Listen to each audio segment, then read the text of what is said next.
안녕하십니까, 조이모입니다.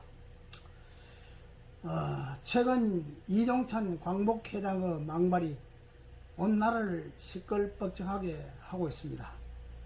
이종찬 회장은 최근 윤 대통령이 독립기념관장에 역사학자 김형석 교수를 임명하자 윤 대통령에게 김형석 독립기념관장의 임명을 취소하지 않으면 8.15 광복절 행사에 참석하지 않겠다고 대통령 인사권 행사 건의에 도전을 하였습니다.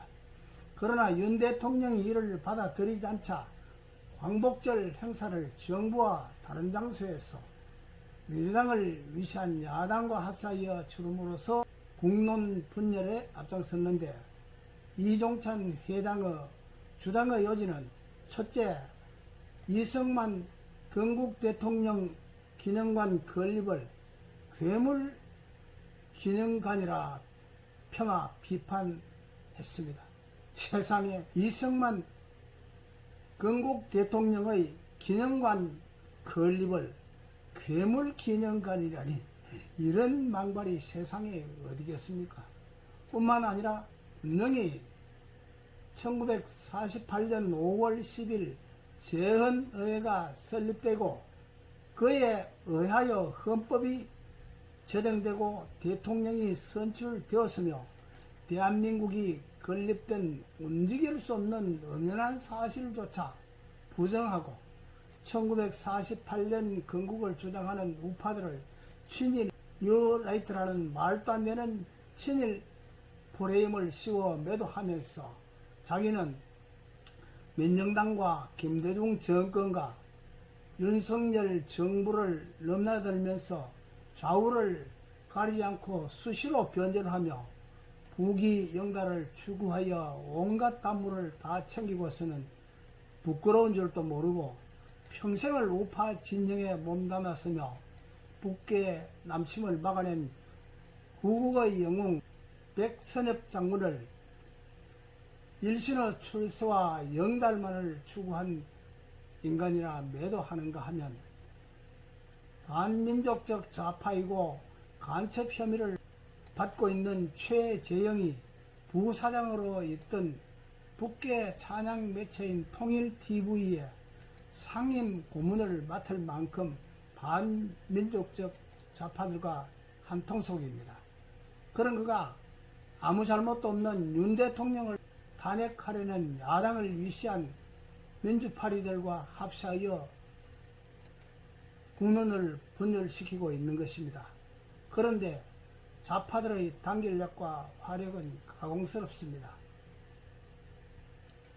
그 신뢰는 천하의 살인마 김정은을 한마디도 비판하지 않는 최재형이 무고한 윤 대통령을 흔들 목적으로 순진한 김건희 여사에게 친정아버지와의 인연을 팔아서 접근한 뒤 싸구려 백 한 개를 갖다 주고서는 김영란법에 의하여 뇌물 공여자도 당연히 처벌을 받는 줄을 알면서도 자기가 김건희 여사에게 뇌물을 공유했으며 김건희 여사가 그 백을 받지 않았으면 아무런 일도 일어나지 않았을 것인데도 김건희 여사가 뇌물을 받았으므로 죄가 있으니 탄핵에 달라는 말도 안 되는 고민을 하자 여기에 야당이 가세를 했는데, 좌파들과 여당은 최재형의 불법적인 행위에 대해서는 한마디의 비판도 없이 김건희 여사가 마치 무슨 큰 중죄를 지은 것처럼 특검을 하다고 연일 난리를 치고 있는데도 대통령실과 국힘당은 침묵으로 일관하고 있습니다.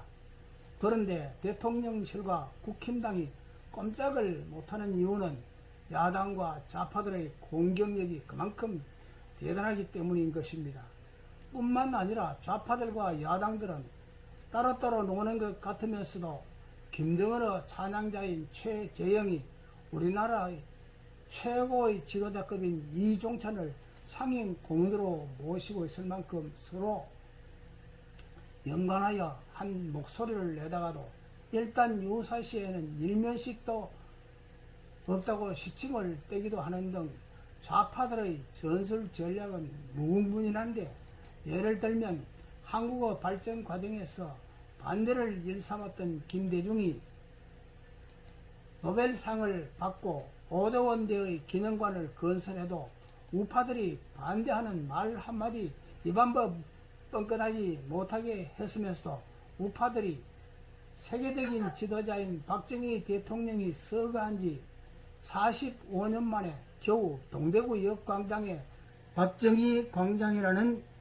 기백만원짜리 말뚝 하나 세웠다고 고소를 할 정도로 좌파들의 전설 전략은 조그마한 것도 그냥 넘어가는 법이 없이 누군가가 나타나서 터치를 해주는 치밀하고도 강력하며 잘 짜여진 각본에 의하여 연출되는 전쟁극을 보는 것처럼 드라마틱합니다. 그런데 여기에 대항하는 우파들은 박정희 광장 팻말뚝 설치를 고소한 자들에 대하여 위대한 박정희 대통령 모독죄로 역고소를 했다거나 이 종찬을 백선엽 장군 명예훼손이나 인격 모독죄로 고소했다는 보도를 접한 바는 없을 정도로 우파들은 순진하고 원정적이며 멍청합니다. 아무리 그렇다 하더라도 좌우를 넘나들며 부귀영화를 누린 이 종찬이 이승만 건국 대통령의 기념관을 괴물 기념관이라 폄하하고 명명백백한 1948년 건국을 부정하며 구국의 영웅 백선엽 장군을 매도하는 막말은 용서될 수 없습니다. 그러므로 이종찬 회장은 이 모든 막말과 분란에 대하여 책임을 지고 사퇴하는 것만이 대한민국을 위하여 몸바친 외국 열사들에게 속지 않은 길이며 그것만이 정답입니다. 그리고 대한민국 우파들이 아무리 멍청하고 원정적이라 하더라도 이승만 건국 대통령과 박정희 대통령을 이토록 매도하는 자들을 퇴출시키는 목소리에 동참하지 않고 분노하지 않고 침묵으로 일관한다면 영광의 하느님도 당신의 혜태를 묵과하지는 않으실 것입니다. 그것은 어쩌면 여러분들이 이 알리보TV 동영상에 구독과 좋아요를 좀 눌러주시고 이웃 친구 10명 정도에게 좀 퍼날라 주시는 정도 간단한 협동작업 한 가지만으로도 좌파들의 악행을 중지시킬 수가 있습니다. 그렇게만 되면 그렇게 하시는 분들과 그 후손들은 그 업력으로 자손만대까지 정의로운 나라에 사실 것이며, 그렇지 않은 사람들은 북한과 같은 암흑천지에서 자손 대대로 살 것입니다. 끝까지 들어주셔서 감사드리며 하나님의 큰 축복 가득하시기를 빕니다. 감사합니다.